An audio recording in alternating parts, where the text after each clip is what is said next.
Episode की शुरुआत में मिस्टर चिन बोलता है फेंगी को, क्या हुआ, तुम ठीक तो हो ना? जहाँ कहती है हाँ मैं ठीक हूँ।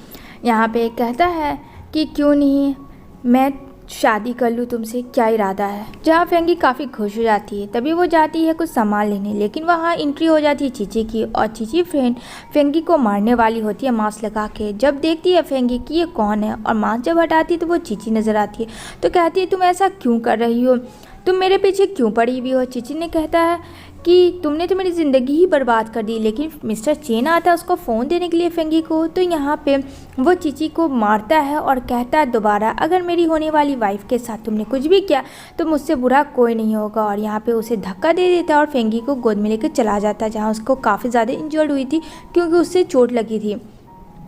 देन हॉस्पिटल में डॉक्टर बताता है मिस्टर चेन आपकी वाइफ जो है 2 मंथ की प्रेग्नेंट है। जहाँ मिस्टर चेन तो ये बात सुन के शॉक में चला जाता है कि उसने ये बात हाइड क्यों किया। यहाँ पे कहता है डॉक्टर आर यू श्योर? कहता है doctor yes I am sure.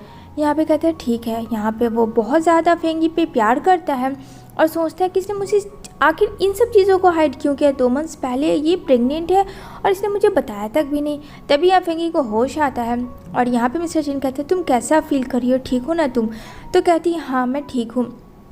तो बोलता है मिस्टर चिन अच्छा एक बात सुनो, आखिर तुम बेबी को क्यों छिपा रही थी? जहाँ फेंगी डर जाती है और कहती है मुझे लगा था कहीं तुम इस बच्चे को एक्सेप्ट नहीं करते, इस वजह से, वैसे भी मैं लेबो से बहुत ज़्यादा परेशान हो चुकी थी। यहाँ पे वो बोलता है कि अच्छा तो ये बात है?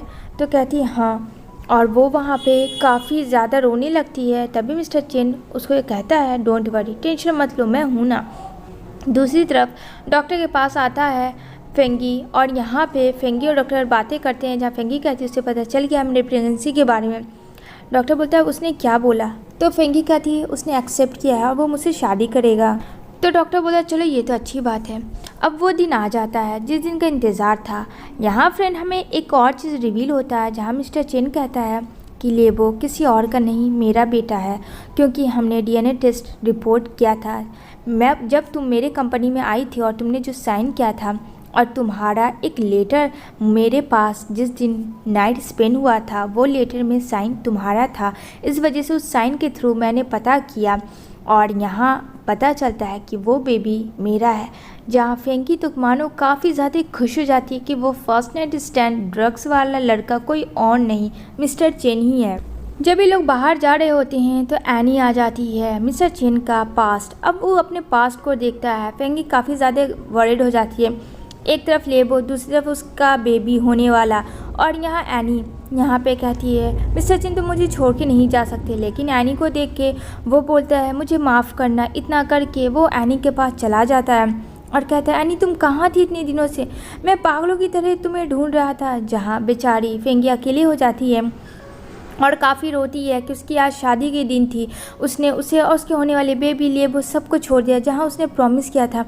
यहाँ डॉक्टर आता है फेंगी के पास और फेंगी काफ़ी रोती है कि वो मुझे छोड़ के अपने पास्ट के पास चला गया। जहाँ डॉक्टर कहता है डोंट वरी, उसने बहुत साथ दिया होता है। फ्रेंड हो तो ऐसा फ्रेंड हो कि अच्छे बुरे हर वक्त में साथ दे। देन यहाँ एनी कहती है कि मैं बाहर अब्रॉड गई थी जहाँ मेरा कार एक्सीडेंट हुआ था और मेरी पैर चली गई थी, इस वजह से मैं तुम्हारा कभी सामना नहीं कर पाई।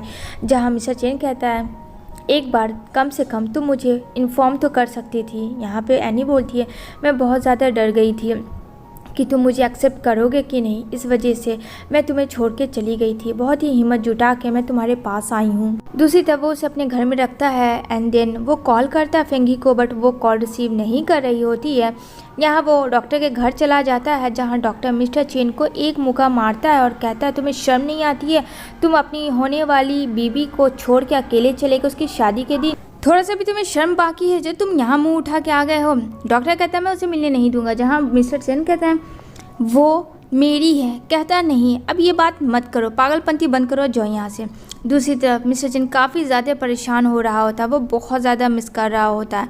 तभी यहाँ पे वो एनी से मिलता है और एनी को बताता है कि मेरे लाइफ में कोई आ गया था जिसे मैं बहुत प्यार करता था, पर सडनली तुम आई। जहाँ एनी कहती है मैं समझ सकती हूँ तुम्हारा फ्रस्ट्रेशन।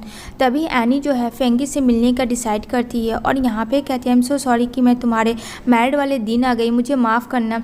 लेकिन मैं मिस्टर चेन से बहुत ज़्यादा प्यार करती हूँ, जैसे कि तुम एक माँ हो, तुम उसके साथ अपने बच्चे के साथ पूरी ज़िंदगी बिता सकती हो, पर मैं नहीं। यहाँ फेंगी को बोल के एनी चली जाती है, जहाँ वो डॉक्टर से मिलती है और डॉक्टर को वो बताती है कि फेंगी ऐसे ऐसे बोल रही थी, जहाँ दोनों लोग काफ़ी ज़्यादा टेंशन में थे और खूब ज़्यादा ड्रिंक कर लेते हैं। बहुत हद तक ड्रिंक कर लेने के बाद यहाँ पे दोनों एकदम से एक दूसरे को जो तो बातें किए जा रहे होते फ्रेंड, बिना होश के। अब यहाँ पे डॉक्टर जैसे तैसे करके लेके जा रहा होता है फेंगी को। यहाँ पे फेंगी बोलती है मैं उसे मार दूँगी, मैं उसे छोड़ूंगी नहीं। यहाँ पे देखता है मिस्टर चेन, लेकिन फ्रेंड देखता है कि ये दोनों एक साथ है, बट वो पीछे हो जाता है क्योंकि अगर फिर जाएगा, फेंगी वैसे भी नाराज़ है, अगर उसने उल्टा सीधा कर दिया तो शायद फिर वो उससे बात भी नहीं करेगी, इसलिए वो छोड़ देता है। देन नेक्स्ट डे फेंगी अपना ऑफिस में काम करती है, जहाँ एनी भी आती है और यहाँ पे एनी भी इंटरेस्ट है इस जॉब को लेके, और वो भी आर्ट बहुत अच्छे तरीके से करती है। अब फेंगी को कुछ समझ नहीं आता है कि ये मेरी ही कंपनी में इसको क्यों आना था।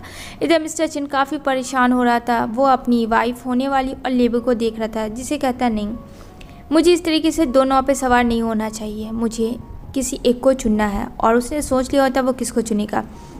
जहाँ एनी के पास जाता है और एनी को कहता है थैंक्स कि तुमने मेरी लाइफ में आई और चली भी गई, बट मैं तुमसे नहीं किसी और से प्यार करता हूँ। जहाँ एनी समझ जाती है और यहाँ पे फेंगी के बारे में बोलती है चलो वो खुश नसीब है, जाओ उसके पास, ऐसा ना हो कि बहुत देर हो जाए।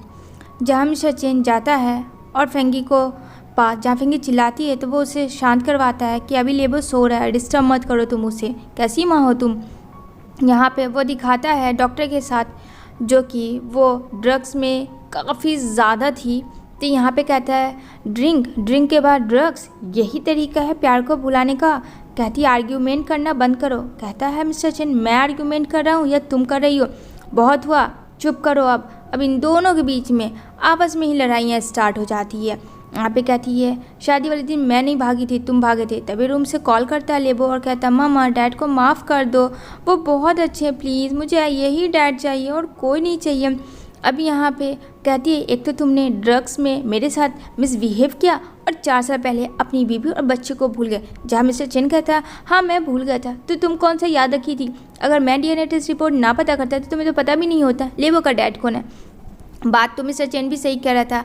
अब यहाँ फेंगी भी चुप हो जाती है फ्रेंड, क्योंकि दोनों ने तो गलती तो की थी। तभी यहाँ पे मिस्टर चेन कहता है मुझे माफ़ कर दो ना, अब दोबारा ऐसा गलती नहीं होगा।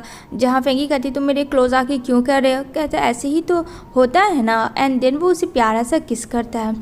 यहाँ पे फेंगी भी शांत हो जाती है, क्योंकि वो तो मिस्टर चेन को पसंद करती थी, और यहाँ पे दोनों एक दूसरे के साथ हो जाते हैं। ये सीरीज़ यहाँ पे एंड होती है।